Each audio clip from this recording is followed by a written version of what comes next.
Christians no say Jimmy nti no munim say omunsom busumu 25th December honhom bia wo pese di honhom birthday mawa wo so ye nipa na pese do birthday ye was spiritual birthday me di birthday twice a year mo spiritual birthday and mo physical birthday adam 25th December no moja gu fom pa nti se wo di anyo nkwa na obedi oni ahonhom bebire ne bedi abom ne nra eya kwaside o okay akwaside twa to 2025 tinu ye honhom my friend sa mass no omo na omo ye san god ni ade sa line no aha so Roman sumunum no ye wo mass servant omo so mass ombe ade Kristo mass no na for the bono atum okay ahonhom 10 na omo nyina omo virgin na wo mo Rev Techiman kwaba mejoso bomoko oba de adaroma ishe ya che wenden uniska sa uniska obi amfiu sawo sana na do mako kan asem say uniska nti wan film platforms arma ko amfiu Rev mpacho man na ne asem no man na ne asem me uniska nti watwa me abo uniska nti hojo na me uniska nti one platform na free your platforms una offering platforms me free platforms oba platforms how many years ni anya ho what's a platform no aduma platform no free so ombisa o ka chom say bisalina mo wanga so uniska nti unya aduma onja wango mpacho man kasa okay obi akura mbisane okay chom say me tu aka na you free platform no so abija bo we dem njaje mai darata wa be kan say platform so ma ba respond I call 2 weeks obi am respond to me reply no abija fa say say so automatically me kan no sabi se me kan no nyame na mfiso me he anu yi mfiso say be you dey eni enkomo ewie be beto no so we dey no nkomo na wakoye spiritualist a osan yesofu yi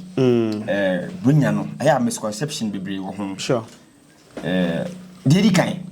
yaka se bunya what is the purpose of Christmas mama na say na menchi atiefo yaka se Xmas na say Christmas nkofo bebre abe teki video seko me catch on say bi o ha o ti school ana obi adwuma ode ono ne yiridin na waka bom Kristo na mass Kristo no every Israel o Jew ni mass no every Italy o Italian but o nyina ya honhom so ye di mass no na ye celebrating na woda okay 25th December so ye celebrating na enko gidigidi na Pope Julius the First oba ya obe yes and no the way Christmas no a Christopher no dose wo system ni mu no ene obeji Christosum no ade atum na fe obi ankasa age mass no na for the bono atum then na omo jumpy say ombe ade Christo any mass ni festival na bom enti Christo and mass festival honhom yenu Christo and a mass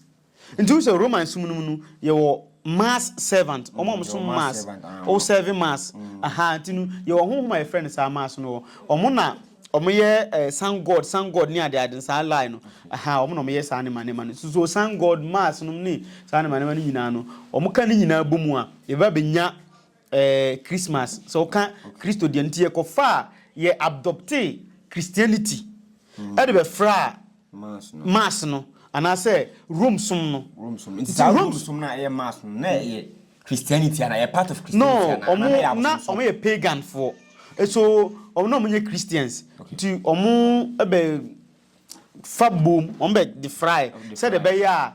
Christopher no so be fa ombe fa nyansa kwan so e de wie Christopher amoma be som mass ni bi nte pagan worship so said the be ya so be di omo le nim bi o le fa ne say ya abosomsom said the be ya ye de abosomsom ni nyina be fra na aba be som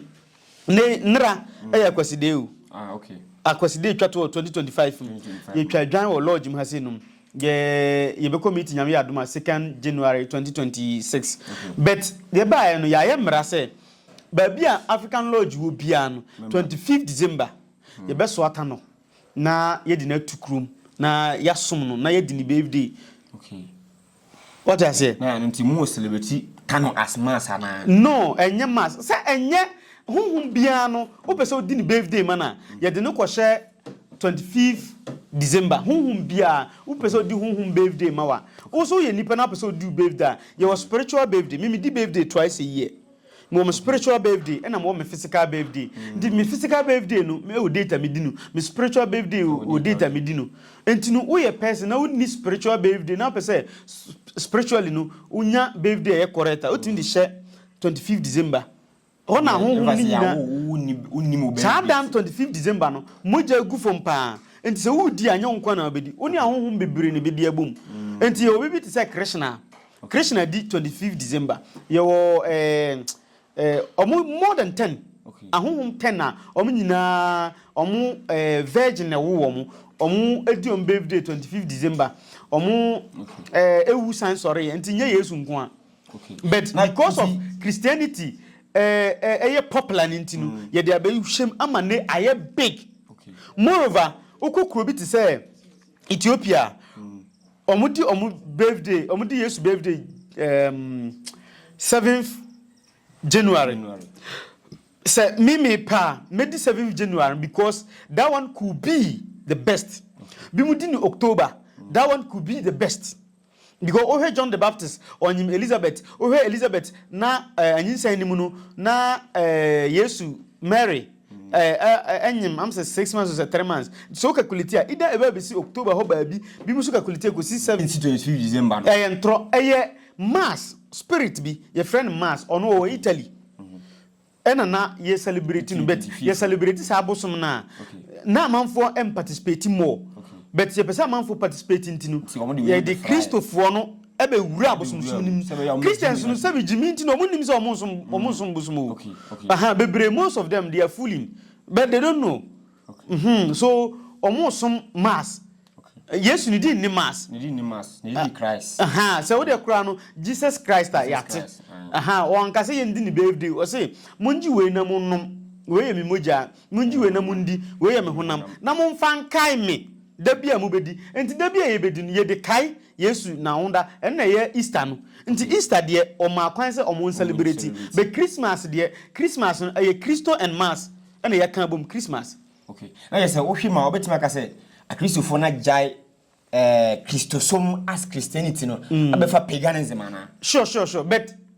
mental slavery ntino omunnim say they are on the pagan side good and as a pagan side and they are beating about the bush omunnim say omudi nkwase asem sabi okay so for now no that is what they are doing now okay na say ya yemfa na say mentally ya deceive wo mo na omo eko pagan side no spiritual effects e wo mo so no sign na yesiko biblically no obiani ho a wadi ni birthday nipa nguda Bible mo obiani ho so di ni birthday a surely obi be mama kan mo I just forget the quotations akola bi na odi ni birthday Herod ba and o bisa say opeden or so John the Baptist ni birthday you try John the Baptist di man good so birthday bia no o kan Old Testament na obi odi ni birthday bia no obi wu enti say ye di birthday e wo say bibi wu ida aboa na nipa enti ye di Yesu birthday na say ye di Yesu ni mass nyina woda no e den a obi bewu okay enti say ye di Christmas e bi ku dwan e bi ku nantwi e bi ku akokɔ do you believe say ana say is it true say ye twamoja ama honhom bi wo ba bi ana say ye twa say ye de abono di Christmas keke mama da si biom at the moment moja be gu fom no asase we kasa kire soro Bible say na Yesu moja no e kasa sene Cain and Abel de ebe moja now ebe moja ne kasa okay Yesu moja so kasa moja nya so fom pe e wo se kasa de akiri before moja be so fom no u betwa akoko moja agu fom pa na mabosoma u di kan kasa kire no sa asem se no wetwa be won twa hwe kuram pa soro be kasa asase beti enti moja bi agu fom no for a purpose enti obi ani wo wetwa moja akwa that is the reason why I kasa ba bia e bosom no oba sure oba bia no bosom bia e twa moja agu ni so so oba bia e bosom eni ntia ye mbu omokwase ano ubu oba akwase an na say ni period time dru na obo naked de tenafom kasa ade we ya ode ayemi no asemse nto ukosuru bafum ade krobeto emfa wona obi an wa bi min dada wow because that time no na ono nso ne bosom anyane ne ho akenya ne ho wani mu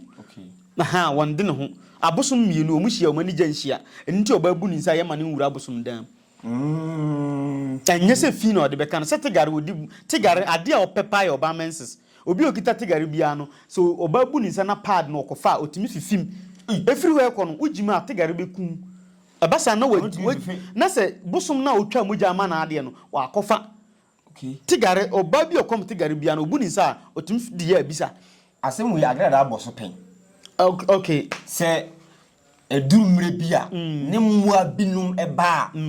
no ma menses no ope na tigare no obi okita gare bia no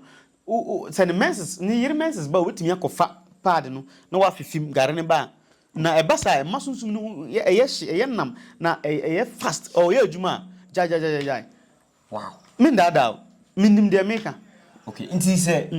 eye compose se duru Christmas Christo ni bia twa aboa and I accepted in the Bible I accepted Christianity no every Israel and I eba sese Jewfo no omosom no Jewsum aha omo nye Christians aha omo twa moja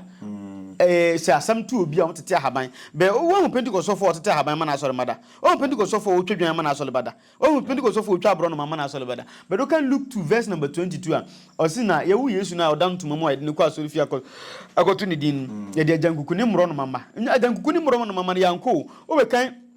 Old Testament osi na said the Moses mra ne tie no e wo so di dwan wo anya dwan fa ajankuku ne abro no mama ko enti dwan said the nkramofo ye odwa ma omo akola omo awo no omo wodin bi omo frɛ no se suna na bibiza omo yesuna aha akola no din no good ndi wo beto akola din a so twedwan ma no nti ya wo na ya tu din kura nti Christopher na mun tuba mun twedwan no so mun twa aboa so mo munim nyansa nti eno no din no enyina na ade a twero Bible mu omo mpa no omo pe de sofo ka okay aha de me kan no mbeti de Bible no kan omo ntie na wonim nyansa na so di Bible achi a de Bible no kan wontie no de me kan na obiti me petite me pesika me pa for de no na mpe aha nti no na mema wadi so be kiro se kotwadwan a wadwen be ba ho so se dwan twa de ene ye nananom som yi dan ne ma me kom nananom o dwin se magimi Kristo ni bia man twadwan wo de bra me am ho be ba for de ma me magim na be a Christopher na friend say asofo na montete ahaban no meanwhile Bible so say ye ndi duanaba ne yemfa ahaban na ensa yare na say na mon use sa ne ma na mo say mpaebo nko ano mo yera hana sese ma me kan story bi nchiro ayi tama asore di kan pa asore acha Ghana ha no baako ani CAC Christ Apostolic Church okay na omudi real name esha dekama omukura nkasa chiri chiri din no chiri bentoa because you say dabi basir dey ayo can say chiribentoa o CAC fo mu din esha dekam o bona CAC ni sofo chewa kotobi betwa on omompe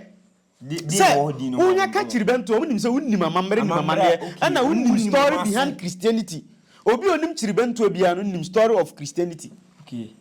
dema omompe se ombebo sa din ni so no chiribentoa no tama omde CAC baaye no ana na Makio eka ho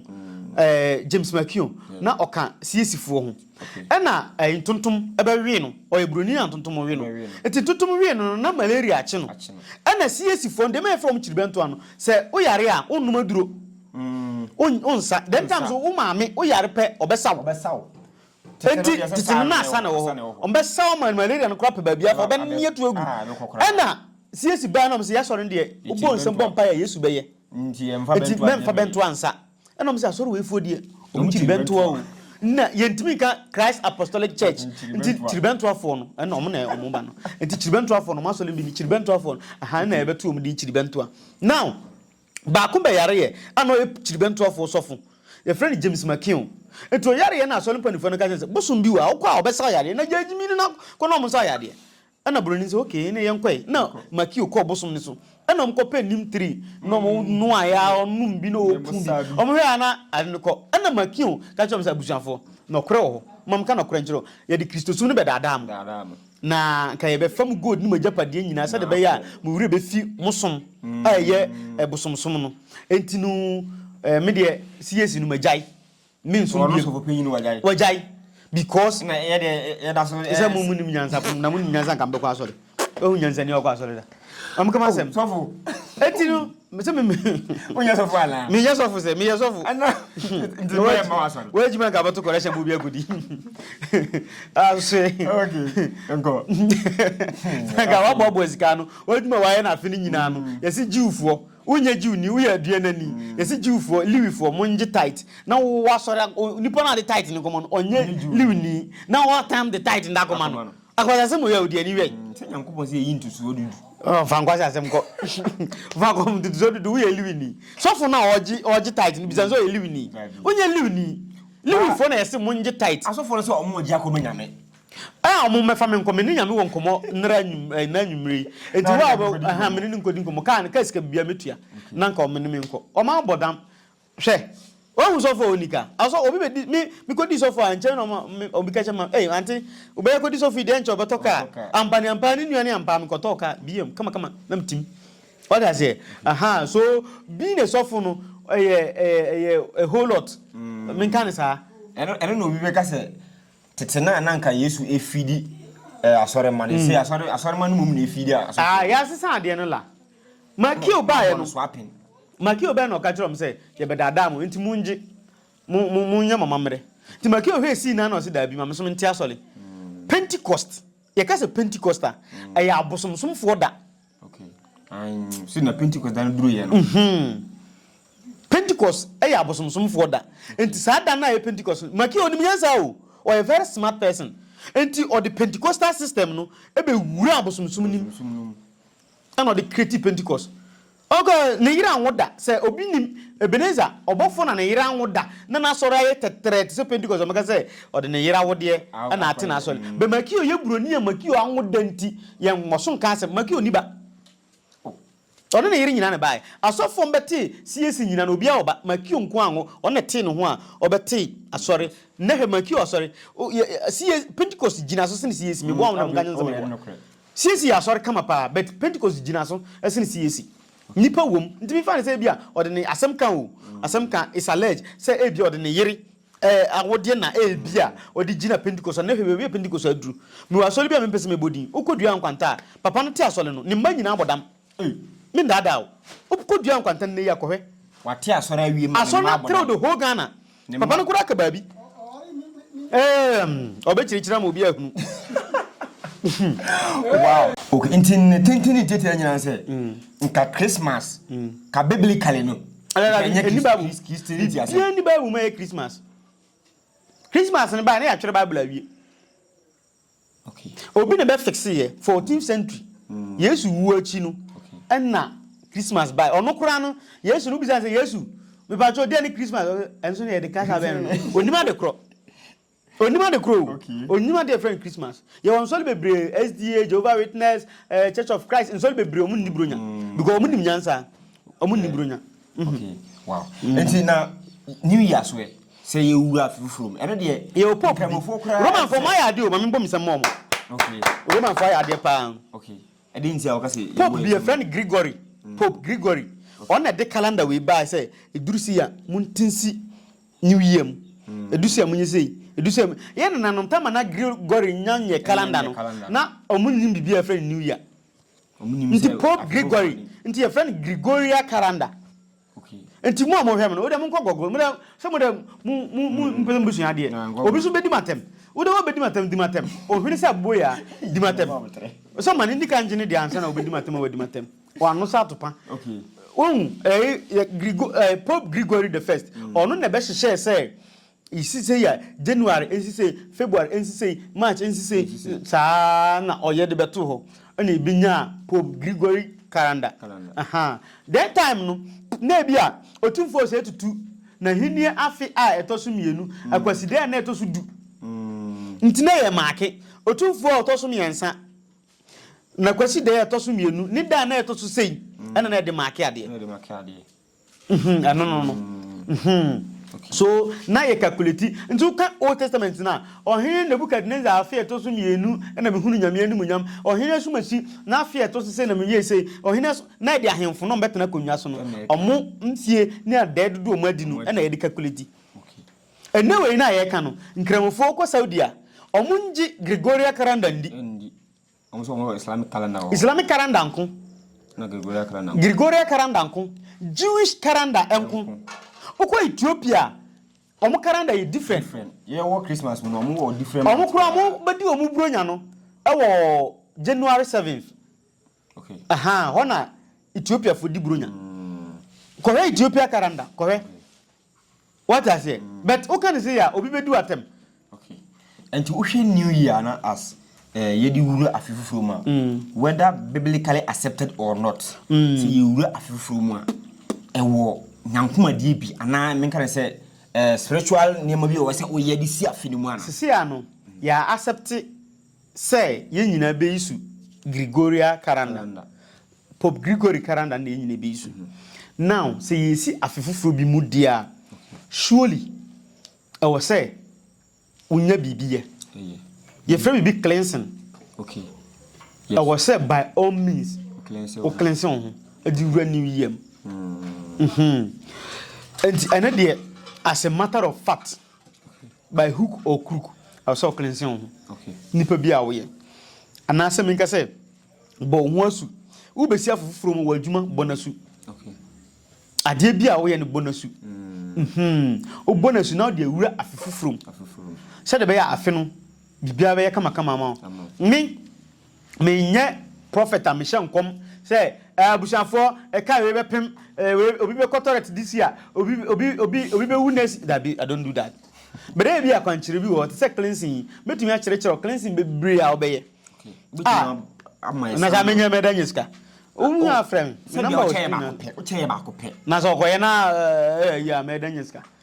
me pe ma so ntimpiska obere mpe masem timpiska masem no o do ma na pe ma emu de ni nyina o jimfo mpe mada obi a wajim bi mpe masem sa na say Bible say hwana nyankopon do no Bible mpa Solomon o ware sa nyam say akwa wani atododo me pe wasem so do mpe masem right okay I don't quite obi a mpe masem bia so ma no tin fa be boss 345 unisika kura obi nya bi 345 fa be boss omo kuna wani anje se na di bronya se na ye omo di Christmas a omo twa mwa e di year aduane ne adade se Martin se ye di new year aya omo taye onowili e bia mi twa abo no minim ye wo ritual bia onowili mi twa abo automatically mayana sure e say bia oba akofa DDT na wanom oba no nim say ya wuduru akora no be wu na wo za na wi nso te okay e de say wakoto bia makoto waya na ma be waya ha na waya no ba bia naked na masom nim mi na makoto waya no ba yo but mi nim say ba bia naked ana mi nimpo na mi somu a e be chime na enchime good that is how it is so unim say Christmas ni duru na utwa moja unim mo o som mass okay o som san the sun god wow anya yesu nsero se twamoja ma no onyi moja ndadada bi on kan se twamoja ma no okay on kan sa wow nti e hade se wotwa moja no wia emfa se menkan se yes enya ahede se once se Christmas aduru na me manya sika antwa aboa antwa dan ene honom se me mfo mara wan ni bronya nyamrafom o udi so anyamrafom me na kwasidi aduru na me ntwa dwan mamo obi bebo me na obi bem de ndi bronya aduru no wantwa obi anya uhui obi anka ohwe okay oh dem chiro no that is how it is well utwa wantwa ohwe but se utwa eno de eyobi na wo som no nipa na som no kwa unnim no okay abosoma yekitekita yi bebrebe busum ni begina sisi anhwe a bebre nhunu no oya obosoma but obegina sisi anhwe a nhunu no bikura suma ni sini so eye bibia be busum no eba o appear life say onu ne gina unnim so nti sa na wo nso no honhom na wutwa moja ma no bikura unnim no ba wutwa ma no good okay wow enti me question ni se utwa moja no ma utwa moja Christmas utwa moja because ya be wura fifuru ma afi we ye ma fe afiwe mafe e was say afiwe pianike enkwa wie ne madin kuni eno na me ka say me yesi but afire be kwa wie abesan about the same pie na I so that so afi bi ebesi a wo fin na wo koye na wo de awura different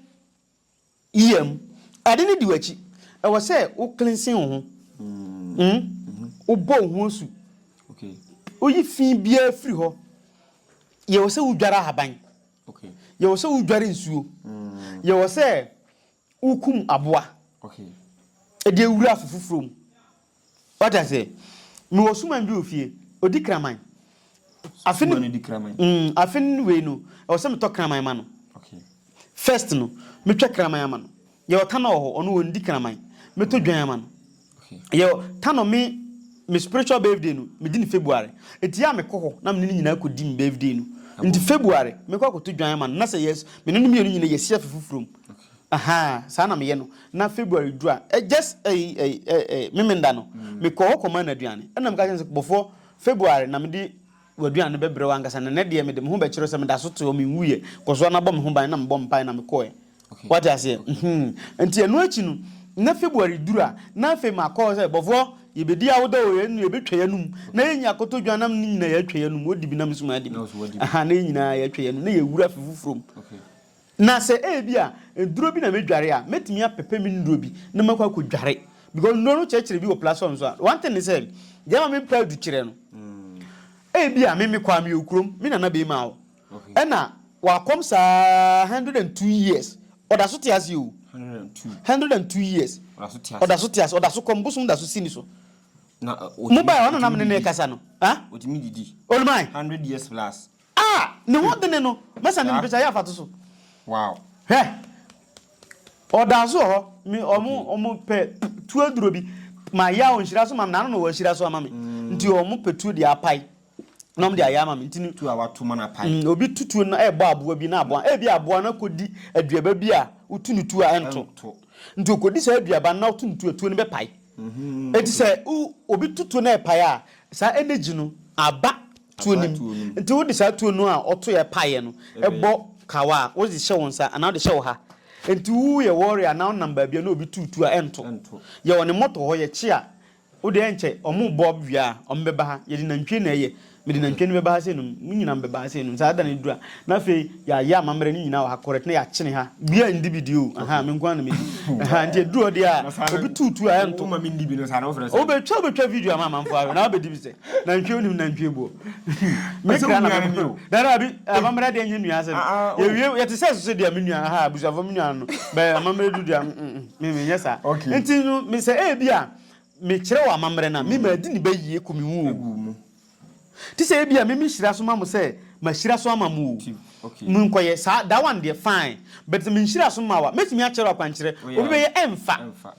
okay eti we dey me firi makoma me na me hira so amawu bia free okay ye be si new year ni mu a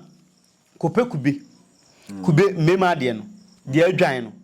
aha ye dwan no de ho ye green no aha ba no o ba no a okay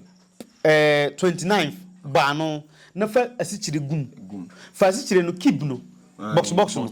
yi ba ko 21 fa gum we di gum a 29th wo be jana ko be no bo hwe nsuo kube no obo kube na no a jansuo no wom okay na fa asichire no 21 no egu nsuo nim e wo kube nim okay we di gum wi a 29th 30th 31st opa be dwan 31st no anajo no na de wura first new year nim na wase nyankopon say omo wabrabon nye de nti uhurum kubenim nyina pe kubede nsu wo mpa uhuru kubenim nyina na waye nti wuye wia na wo de ahohoro hu nyina na wadware de aka ne de ano hye wo frame a mekyerew be no hunu say enye kwa say bia say even though 10 cedi kura na bekyera makoma beto me na me de ama say koyesi problem ni ho me ye de ama say we ni absolutely free we de me ahyira so ma obia obi ankofa yem se ense agro ye na ade sankrofo ya na se akwantufor sorry dem say Ghana akura ni babia so okay ade sankrofo enti asunko akura light the last question na ka ye de asore so na next time you will be treaty rituals timely rituals as a separate topic okay problem in general obi a or the pemana or the pemana away or fra enye for the whole year you be new year dey afutu na wo masa nipa de di kan no was a spiritual person bi na oboa 2 per dudware 3 jisunsum sem di okay 4 yerohu ye adwuma wo ye adwuma no so mfa woni kacha nya adwuma wo ye sa wo ye adwuma funu yerohu ye adwuma se de be ye adwuma na wo ye no wo benya bibia firim bi wo adwuma wo ye no ye adwuma funu honhum bia nnim nti ye adwuma honhum wom e wonya sika de ato bibia di na bo ho ban bo adwuma no ho ban o yere no mba bo ho ban o sika sem bo ho ban wo ye sa nyankopon beboa wo hwe na nhwe a society be brenya African Lodge nko a society be join me join African Lodge in this episode join me dey ni bia o frame a me ma guidelines na wa join society be brezu wi ase ko join ni bi okay e beboa wow African Lodge from African Lodge chia atifu ade ba kono yen sorry minchia o mana minchia ye di bronya chia ade they said me nyote kasa say ade ba kono made ache mu free you nti wonche for franka oh eba sa ebe ha junu eba sa iskasem be din pa o bla o mdi do msem do so nti obi ba o rep mama 100 cedi bio na me pese me ye cleanse me nya den a che so koyese nti ade am de be chom nyina ne say o fa me number na wa chem bibi kakra na mso ma che bibi na afi wa ye cleanse na de si new year nim ye wa haban 3 bi ho ene na baifu yisu pa baifu bi obetu owiase no sa haban 3 no yisu bi now se o kan haban 3 ni nyina bomu a baifu biantim fo atika nkafom enti ube wure new year ni mu no wataye si ho ama bam ni we the whole of the year baifu tim fo atika nkafom da o ga se magim be kan kire because so taga dan pai me ebi si da o frem da me kire wow abusia ya se agro no de na ade esa akwantufo wo hwe se ne embre na ayebre ya ye lusu ane sa enti e be ja ref kwan na wasore na da hofro no ye be san ba na nkomo bia ho bia e be pie so ama de bia me kai say we your first time we media so be subscribe to channel no na waja comment section ase share video yi ama adofo bi a open asem pa na ontie emu nsemi bi na e be boa no me da ase no wadi nkra